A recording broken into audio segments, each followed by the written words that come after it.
Hello, everyone. Thank you for joining us today. I will shortly hand over to the Free School Meals team, but first I'd just like to go through a quick bit of housekeeping. Please use the Q&A function to pop in any questions, any general inquiries. We're unable to answer any questions to a specific school or a trust, but we will try to answer any of the questions. We may not be able to publish comparable questions, but please upvote them because that's the ones that the teams will look at. As you're aware, this session is being recorded. Slides will be sent out and the recording will be made available on the DFE YouTube after the event. And please, you could probably notice that we've got a QR code in the corner of this slide. It will also be at the end of the slides too. We need your insight. In order for us to develop and get better, please scan the QR code. Thank you. Now I'm going to hand over to the team. Thanks, Helen. Could we move to the next slide, Kim? Good afternoon, all. Welcome again to today's session. As a quick introduction, I'm Tom. I work in the Department for Education's Free School Meals Policy team, and I will be delivering today's presentation.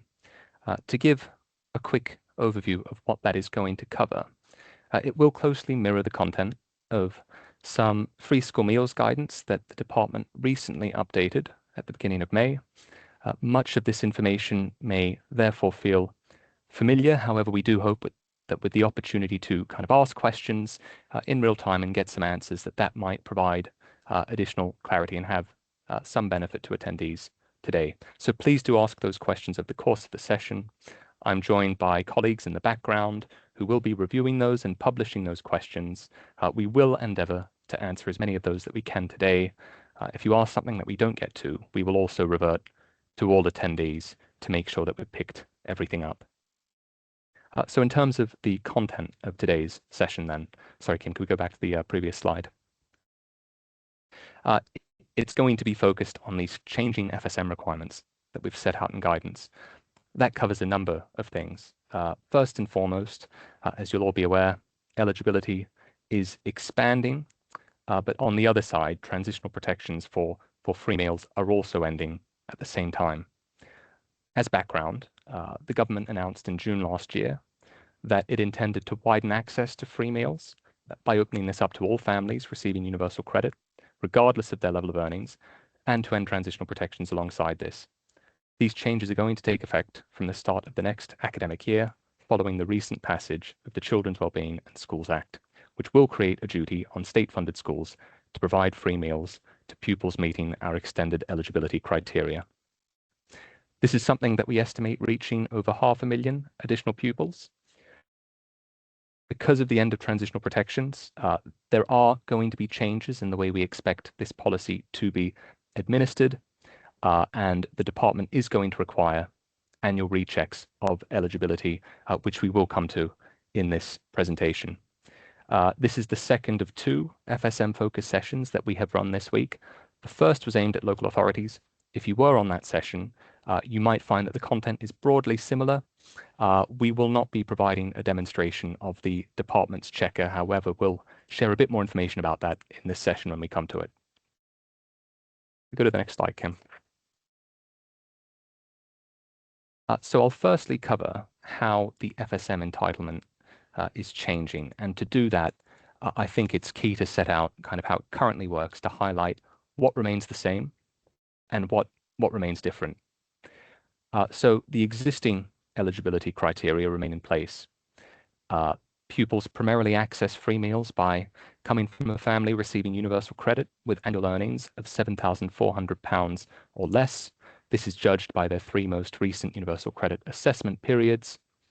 In addition to meeting those financial requirements of free meals, a claim must also be made for this support, either by a pupil, their parent, or another responsible adult. That pupil must also be registered with a state-funded school. The duty to provide free meals to eligible pupils applies to all state-funded settings. This includes sixth forms, school-based nurseries, maintained nursery schools, and non-maintained special schools. Those transitional protections, which are currently in effect until the end of the current academic year, will be ending once we reach that point. Under that policy, all children receiving free meals have retained this entitlement regardless of any change in circumstances, and therefore have not been subject to these annual rechecks, which we are now asking schools and local authorities to do. Going forward, those conditions of eligibility that I've just spoken to do remain in place. However, it will be under this category of FSM that the department is referring to in guidance and other products as targeted, and that new entitlement for families receiving universal credit with higher earnings will be referred to as part of the expanded FSM cohort.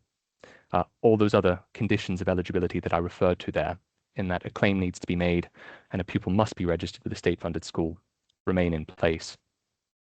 On school food policy more broadly, the department's universal program for infants also remains in place and continues to operate regardless of families with children in reception year 1 and year 2 meeting any financial requirements. Could we move to the next slide, Kim? So in terms of what eligible pupils actually receive then, in practice, any child who is eligible for free meals, regardless of the category that they access this provision through, will be entitled to a free meal.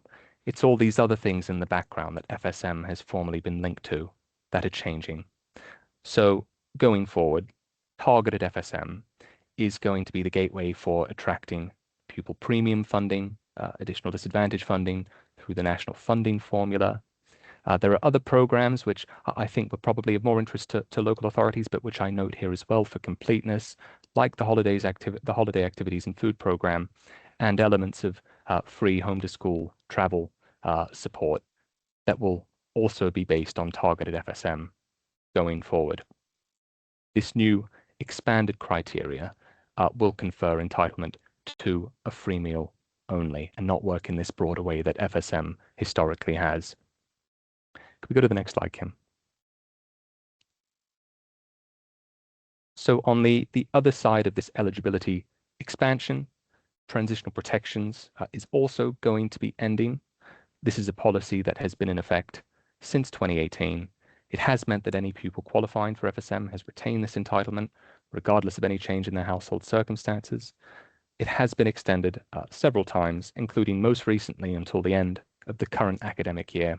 However, when the department announced its intention to widen access to free meals in June last year, it did also note that protections would end fully alongside this once the current academic year comes to an end. Because those protections are ending, it will mean that eligibility for free meals needs to be rechecked for pupils currently receiving this support. This is going to be made an ongoing requirement for schools and local authorities based on whatever procedures they might currently rely on for rechecking, for checking eligibility. That first round of checks can start now. We do encourage all stakeholders who are involved in the checking process or think that they need to be involved in that process to begin that as soon as they possibly can prior to the start of the next academic year to ensure that pupils are ready to receive entitlement from day one. All those checks should be finalized prior to completion of the October school census. That is by the 1st of October 2026 for funding purposes.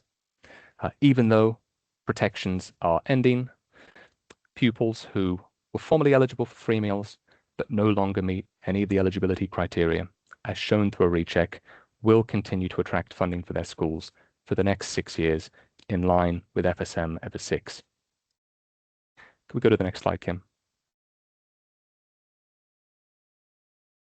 So this requirement to recheck eligibility is quite a significant departure from what we know stakeholders are currently used to. And so I do anticipate there being lots of questions about this, and we will, I think, take time to look at those in the chat and to answer them directly for the benefit of all attendees. But just to give kind of an overview here, this needs to happen once a year going forward to give effect to the end of transitional protections. This recheck requirement applies to all pupils currently receiving FSM, and it will also apply to pupils who become newly eligible under the extended criteria. Our recently updated guidance has given a bit more specific information about how we expect this recheck process to take place, but it needs to happen at least once a year prior to completion of the October school census, but ideally as soon as possible, in the window that started on the 1st of June, and that is something that has been noted in guidance. So it must happen between the 1st of June and the 1st of October. A positive check confirming eligibility for free meals that you receive in that window will be treated by the department as valid for funding purposes and for that pupil who you have verified as eligible to receive FSM during the full 26-27 academic year. Any family who wants to apply for this new provision now, applying to all families on universal credit with earnings of £7,400 or more, can do so now. Those checks can be processed. A positive check can be banked for next year. It can be recorded in the October 2026 school census when you come to it, confirming that eligibility. Under provisions in the Children's Wellbeing in Schools Act, however, the duty to begin making that provision to pupils becoming entitled for that new element of FSM, that duty only commences from the start of the next academic year. These rechecks are a minimum requirement that the department is asking all schools and local authorities to carry out. Of course, individual settings may choose to run more frequent checks. This is something that they're free to do. It is the result of the most recent check completed in this 1st of June, 1st of October checking window that should be recorded in the school census as a reflection of eligibility for funding purposes. Those checks have a range of potential outcomes. Obviously, there are many pupils who are currently receiving free meals who will need to be rechecked to confirm the category of eligibility that they fall under. For a pupil who is currently receiving FSM, they could be flagged as eligible for this targeted category of free school meals, in which case nothing about their entitlement would change, nor the funding they attract, nor the other benefits that their family has access to. Those pupils could instead be found eligible for expanded FSM. In that case, from the start of the next school year, they would be eligible to a free meal only. They would continue to attract funding in line with EVA 6, applying to pupil premium and other disadvantage elements within the national funding formula. However, that pupil no longer being eligible for targeted FSM would not receive these other forms of support that have formerly been linked to that category of eligibility. The holiday activities and food program and home to school transport, the two that I speak to in this presentation. Of course, a pupil could be rechecked. It could be confirmed that they're no longer eligible for free meals at all. In that case, they will also continue to attract that disadvantage funding in line with EVA 6, but would not be entitled to receive a free meal from the start of the next school year. Of course, none of these checks impact provision now because of transitional protections. Even if a pupil who's currently receiving FSM is shown to no longer be eligible in a check that you carry out in this term, they do retain their entitlement until the end of the school year under protections. As I also noted, a family who isn't receiving FSM right now, but wants to apply early for this new entitlement ahead of the start of the next school year, should be able to do so, and a positive check will be treated as valid by the department for them to start receiving funding and provision in the next academic year. Could we go to the next slide, Kim?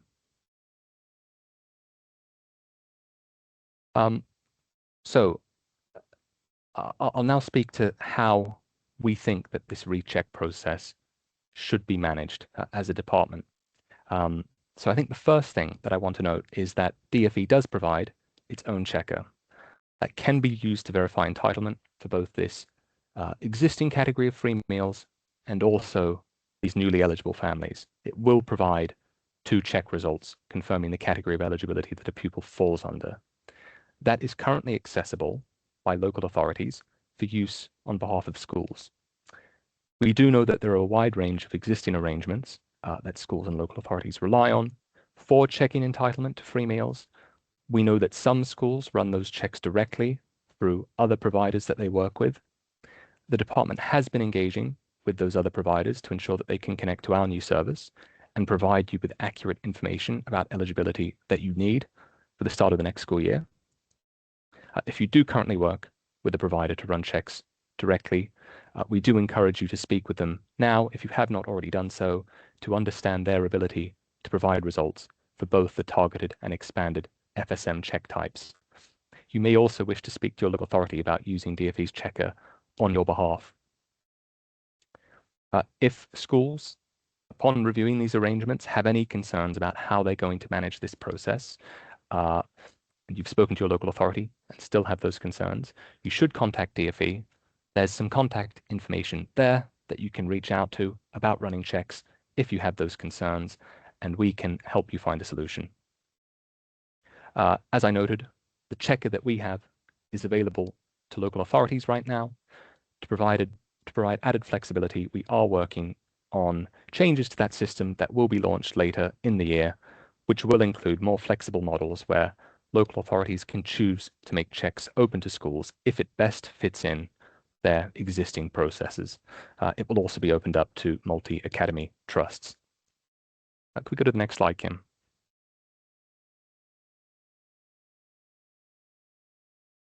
So alongside that main operational guidance for free school meals that we published at the beginning of May, we also published some additional information on how funding will be allocated in respect to pupils becoming eligible under this new entitlement. For the purposes of today's session, I will only be talking about that funding. You can see it on the slide now. It's the Free School Meals Expansion Grant.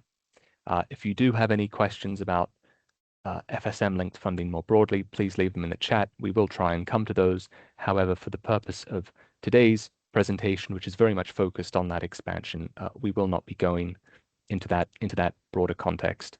We'll obviously try to answer your questions in the chat and as a follow-up share any additional information that we can to address the questions that come up today. So FSM linked funding is based on the number of pupils that each school records in their October census returns as being eligible for FSM. That level of funding is set through the national funding formula. In the current financial year, the FSM factor is set at £505. That funding is paid to schools as part of their core budgets, which settings then have autonomy over how they use and how to best ensure that they're providing pupils with free meals in that context. On that expansion grant, I've noted how it works broadly, mirroring this guidance that we recently published, which goes into some more detail. But I think the key takeaway that I would want every attendee to leave this session today is that settings will receive funding through the expansion grant. It will look at the difference in numbers of FSM eligible pupils that you record in your October 2026 census as compared to your October 2025 census return. That funding will be paid for the remainder of the financial year, so it's intended to support a period of provision between the start of the next academic year up until the end of March 2027. That funding will therefore be made available in line with existing national funding formula rates for the FSM factor as a proportion of the financial year that this payment is being made over. In future years, funding will revert to the existing system as noted on that slide. But as a key takeaway, the FSM expansion grant is going to be based on those increased numbers that you see and record in your October 2026 census. So we urge everyone to start processing that information as soon as they possibly can to ensure that their return for October accurately reflects the level of eligibility that they might see in their school cohorts as a result of these expanding criteria. Could we go to the next slide, Kim? So just for completeness, I have noted on this slide how some of the other programs that were formerly linked to FSM are going to work going forward.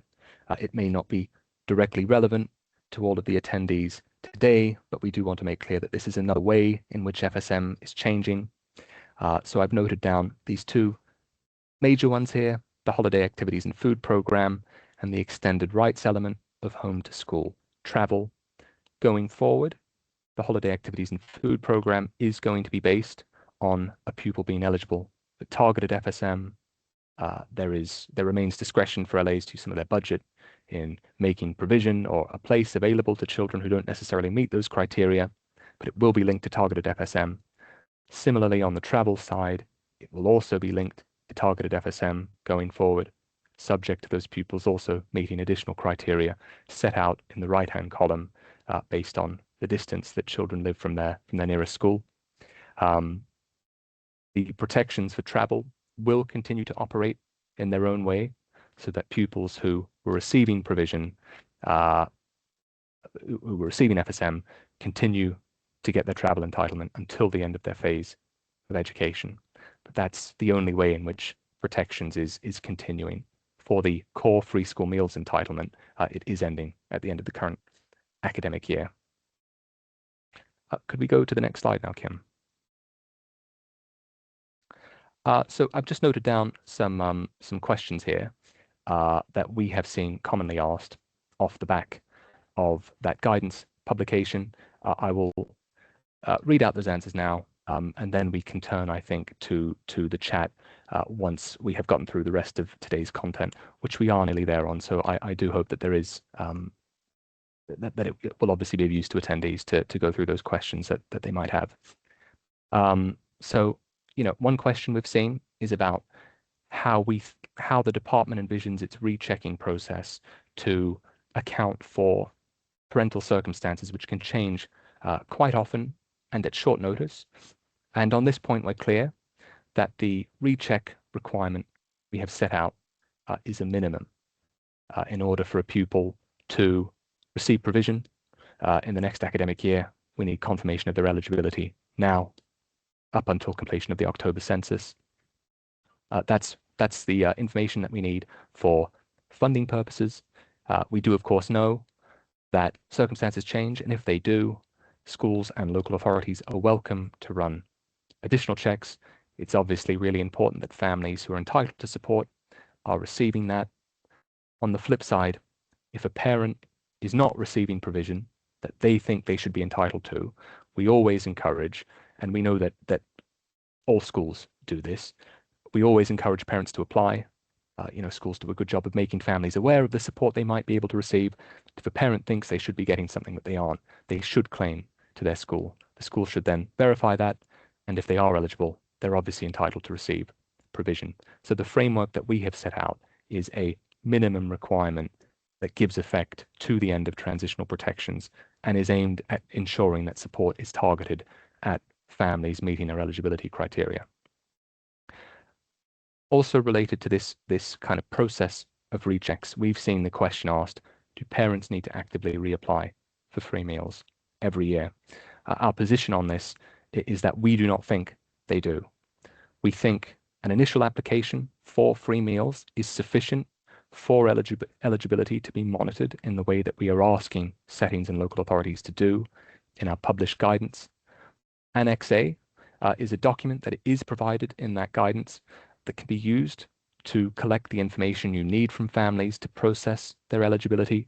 That document makes very clear that under the department's recheck requirement, their eligibility may be checked again subsequently, and they may be informed of the outcome of that if it has changed from their existing status. So we don't think more applications are needed. We don't think parents need to actively reapply for free meals, but if settings think they need to get that information from parents, they can use Annex A to do so. There's another question here about how you get the data from families to check their entitlement.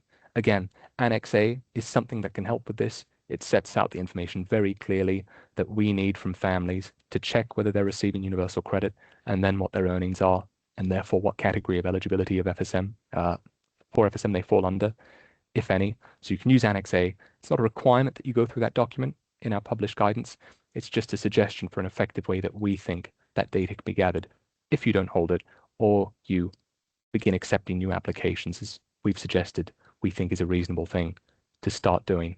You can use alternative methods if you prefer, but that is there in our published guidance. I've already touched on this final question about, what happens if a pupil or a parent becomes eligible for free meals in the middle of the school year? How does that interact with this recheck process, which is only happening before the October census? And again, our answer is a family is free to apply for support at any time if they aren't receiving provision that they think they should be receiving. And the duty to make that provision for that family commences from the point that it's verified. So as ever, we encourage families very strongly to ask for support that they think they should be getting if, they aren't getting it. We go to the next slide, Kim. I think that might be the end of our slides for today. As I noted at the beginning of this session, we did have a demonstration that we gave to local authorities about the checking system in our previous information session, which we held earlier in this week. We do not have that today, as that system cannot currently be accessed by schools, and we wanted to avoid any confusion about what you can currently do on that system. So just to recap everything we've spoken about today, we have this new set of eligibility criteria coming into effect. It applies to families receiving universal credit with earnings above that existing threshold. Those families are entitled to receive a free meal only. That those families will not attract the additional disadvantage funding that free school meals has formerly been linked to. Those other entitlements that have also formerly been linked to free school meals are not going to be based on this new set of eligibility criteria, which is why these things need to be captured differently in data returns. And then obviously on the other side of this, protections is ending. That necessitates ongoing monitoring of eligibility through an annual recheck, which has not been a requirement whilst that policy has been in effect. And that recheck needs to happen before the October 2026 school census for funding purposes to ensure that that allocation your school is receiving accurately reflects the level of eligibility that you have, including those pupils who are coming on to FSM as the criteria expands. On the operational side, we know that knowing how many pupils are going to be eligible is really important, and we think schools are best placed to evaluate that, maybe by surveying parents, but particularly by initiating this recheck process and accepting applications from new families. That will give you a much better idea of how many pupils are going to become eligible for this new entitlement and how many existing pupils remain eligible than information the department could provide. We do have broad estimates of what impact this is going to have, but at a school level, do not think we can provide information in a way that will be helpful to you to prepare any changes that might need to be made to lunchtime arrangements to support a potentially increased throughput in your cafeterias. Could we go to the next slide, Kim? And our final slide is just a link of these guidance products that have been updated recently. Obviously, the main ones are the FSM guidance, this expansion grant guidance. We've also linked to other guidance products on these other entitlements just for information, but it's really the first two there that we think are of most relevance to this meeting today. And on that, I think we will now turn to questions.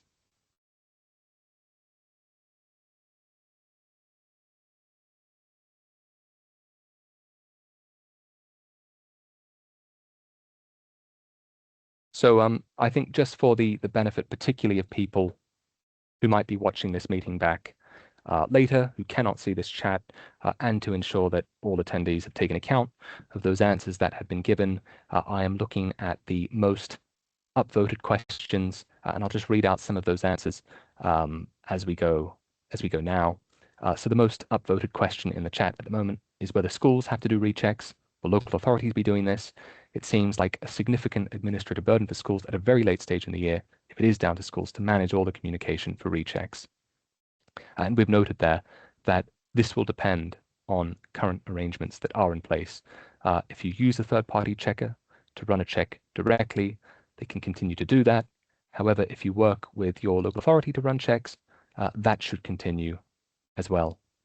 We've also noted there that our own checker is obviously provided to LAs, which will provide an accurate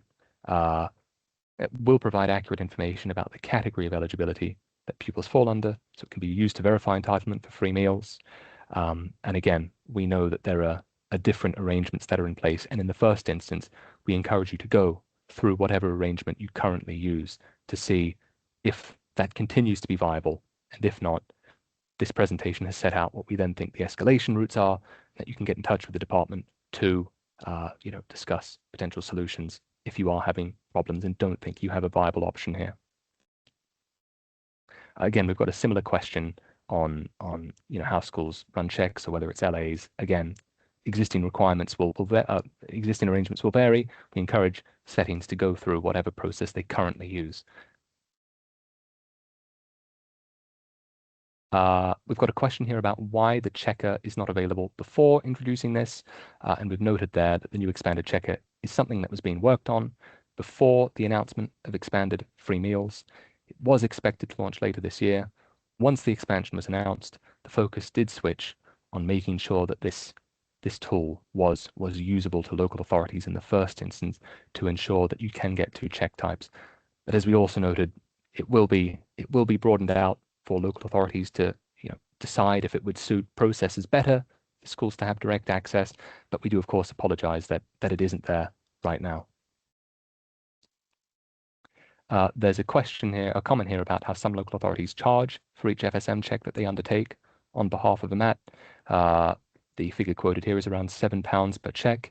Is that allowed? Providing direct access would prevent this. Given FSM funding very rarely covers actual meal cost, that would be welcomed. And again, we've noted that that is exactly why we want this system to be open and free to MATs, and more information will be made available on that in due course. There's a question here about collecting data from families not having the data you need to run those checks. And we have signposted towards Annex A again, which you can use to collect the information that you don't hold and make clear to families, the changes that are happening in this policy that necessitate this recheck process. We've got a question about whether a protected FSM claim, which ends on the 31st of August, still counts as being ever 6 for the purposes of pupil premium eligibility. And our response is that any pupil who is currently eligible for FSM, whether through protections or otherwise, but does not form part of the targeted FSM cohort from September, will continue to be counted towards the FSM 6 cohort for another 6 years. And going forward, that ever 6 designation is only going to apply to pupils who qualify for targeted FSM.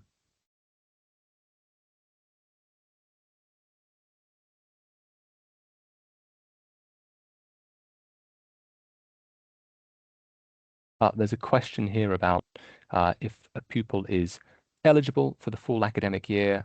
So if they're eligible, are they eligible for the full academic year, even if their circumstances change within that year? Assuming the rechecks are done annually, then is it likely they will change throughout an academic year? And we're very clear that this requirement that we have set is a minimum expectation. We only need one recheck to be done each year for you to then enter the data you collect as a result of that check, and for that to be valid for funding purposes. I noted that you can adopt your own approaches to this. However, that is what the department is asking all schools to do as a minimum. And we think that's a reasonable way of ensuring that the information you return to us is accurate without imposing too onerous a checking regime on the schools and local authorities carrying it out, and also without having, I think, an unpleasant situation where a family loses provision mid-year because these checks happen more often. It's why we're only asking for it to be done once a year. There's a question about whether checks can be completed for the new reception intake from now as well, with the results being used in the October census. And the answer there is very simply yes.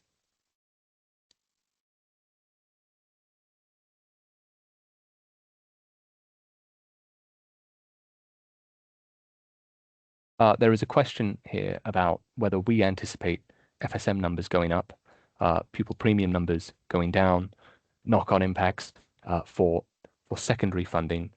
I think that the one point that I just want to really stress there, I think, is on that funding point because of FS6.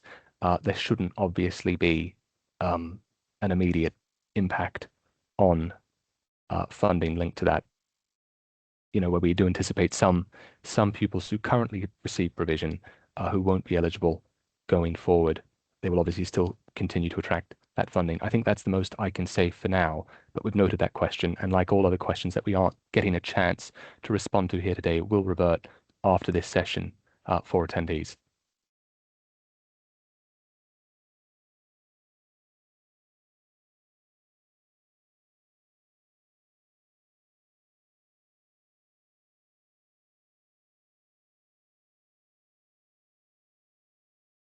There is a question here about how the department has come to this figure of £295, which is the amount of funding being allocated through the FSM expansion grant. And our answer there is that each eligible pupil attracts that amount because this funding represents the period from the start of the next school year to the end of the current financial year. That's 7 months, and it is just a proportion of the FSM factor in the national funding formula, which is how we've arrived at that. And further information about that is available in a published methodology. There's another question about EVA 6. I think that obviously reflects the concern about that. And again, I just want to reiterate that EVA 6 is not stopping now. It will continue. Pupils are going to continue attracting funding in line with EVA 6, even if they're no longer eligible for FSM. Going forward, EVA 6 is going to be based on being eligible for targeted FSM for pupils who qualify from the start of the next school year.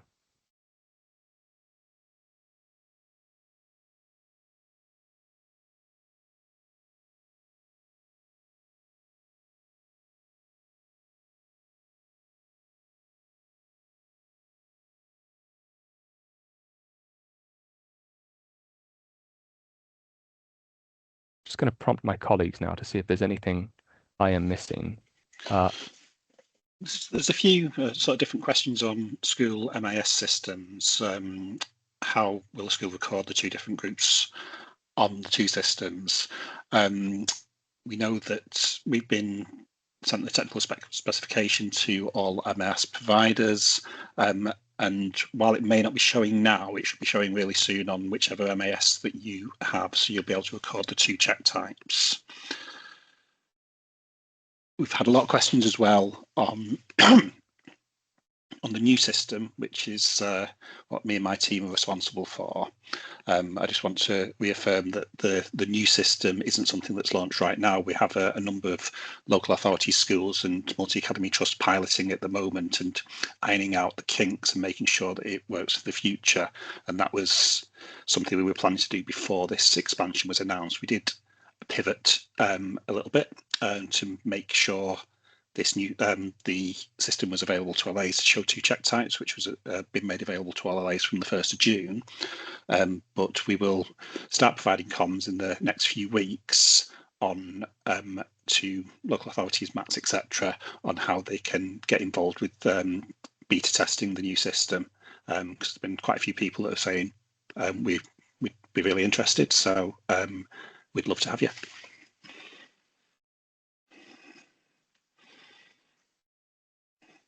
Thanks, Ian.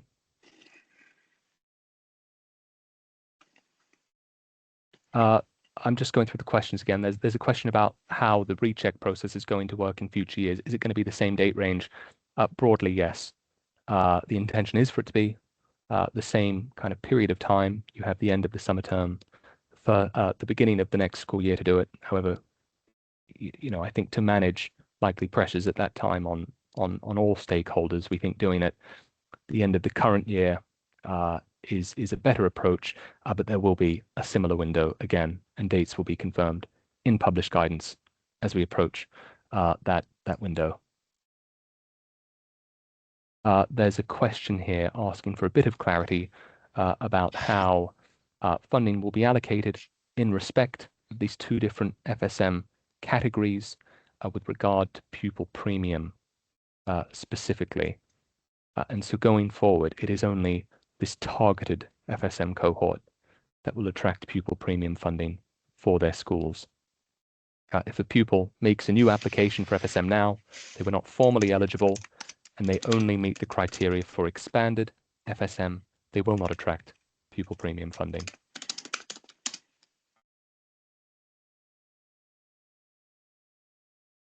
There is a question here about, it's about universal infant free school meals and about how that is going to be funded.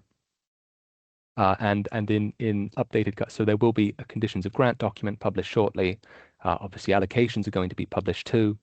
Now, recently updated FSM guidance, it was noted that provisional allocations for this year are they're being adjusted downwards in anticipation of some infant pupils becoming eligible under this new expanded FSM entitlement. It is a one-off revision. It is based on estimates the department has made that will broadly be the case. It will be reconciled in the final allocation that you receive in June next year if those numbers do not match the level of provision that you're actually having to make. And of course, those pupils who might have formerly been receiving a free meal under the UFSM policy who instead become eligible for FSM will attract some funding for your school through the expansion grant.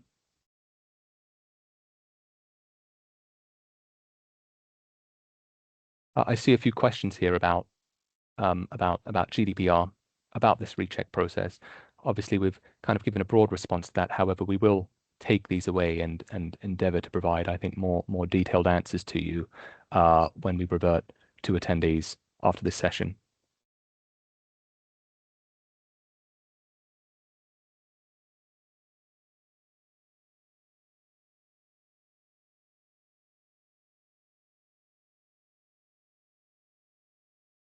There are some questions about where attendees can find various guidance products. Again, off the back of this session, in addition to picking up those questions that we haven't gotten to today, we will share all of that with you.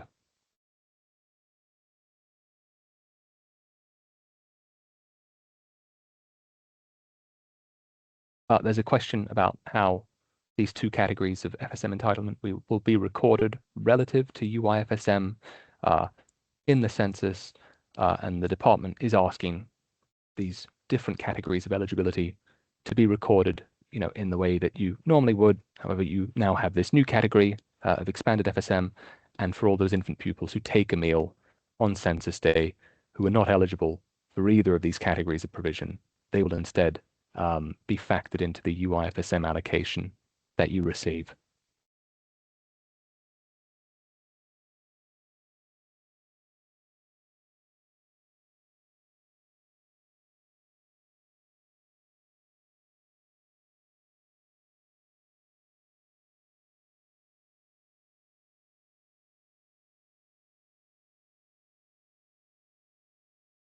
There is a question about how further funding will be allocated from April to August 2027 to fill the funding gap for the period left by the expansion grant.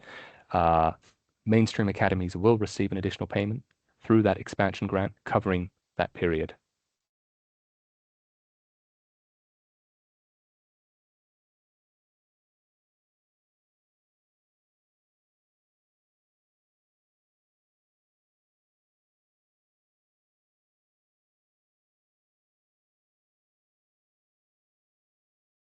I think just from looking here, I think I've addressed, I think, the broad kind of categories of question that have been asked, and a lot of these have been answered in the chat. So hopefully, if you did have a question, you've at least got some sort of answer to that today.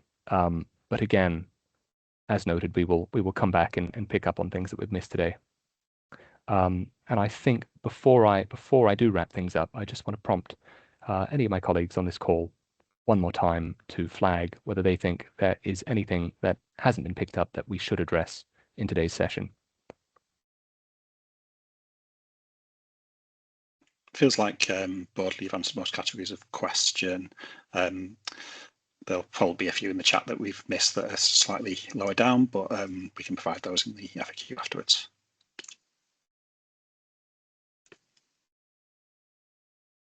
Thanks very much, Ian. In that case, Helen, do you mind if I hand back over to you?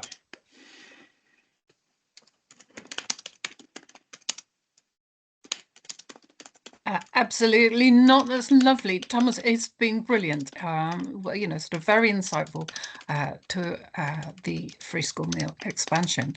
Can we just move to the last slide, please? Thank you. Thank you so much. And just to everybody for attending. As we've mentioned, I hope you have found this insightful. And if you have, and you would like to hear more, you'd like to hear more power hours and webinars on different topics, please let us know. Just scan the QR code and for a few seconds, just complete the little survey that's there. That wraps up this power hour for today. So thank you very much for attending, and I wish you a very good weekend.